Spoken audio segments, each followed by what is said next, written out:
আসসালামু আলাইকুম গায়েস, দেখতেই পাচ্ছেন আমি আছি এখন ঢাকা চিড়িয়াখানার ভিতরে।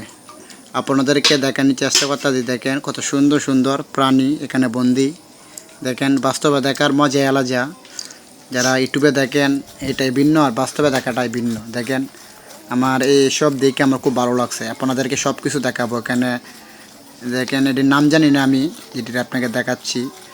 এছাড়া আপনার সাপ আছে, বাঘ আছে, পাখি, এই যে পাখিটা চিনি না, ঠিক আছে, জিরাফ আছে, অনেক ধরনের ময়ূর আছে। এই যে ময়ূরটা দেখা যাচ্ছে আমার পিছনে, সব কিছুই আছে, কিন্তু অনেকগুলো জিনিসের নাম আমি জানি না। আপনারা আরও দেখাবো। আপনারা আমার ইউটিউব চ্যানেলটা, ঠিক আছে, সাবস্ক্রাইব করে দেবেন। ভালো ভালো ভিডিও দেখার জন্য পাশে থাকবেন, ঠিক আছে। আপনাদের দেখানোর চেষ্টা করতে যে আপনারা দেখেন এই যে ময়ূর কত সুন্দর, ঠিক আছে। বাস্তবে দেখাটা এটা আমি জীবনে আজকে ফার্স্ট বাস্তবে দেখলাম চিড়িয়াখানা।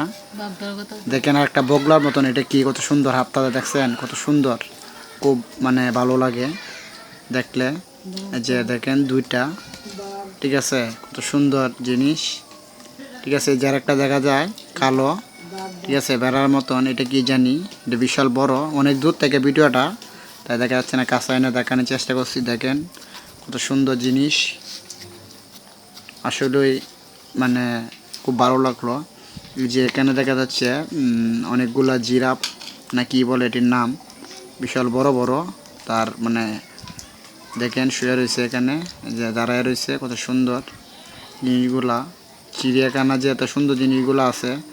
এই যে আর একটা দেখেন, এটা কি জানি ঘুরাইতো নাকি সাদা, এটাকে আমি চিনি না, সঠিকটা কি বলতে পারবো না আপনাদেরকে।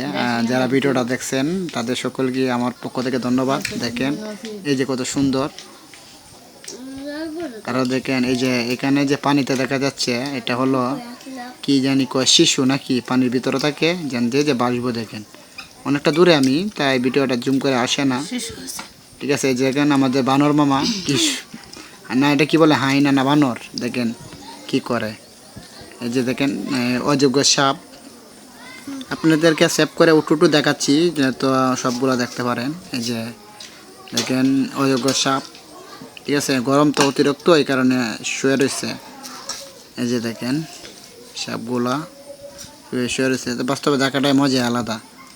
তারপরে হচ্ছে ভালো থাকবেন, আল্লাহ হাফেজ।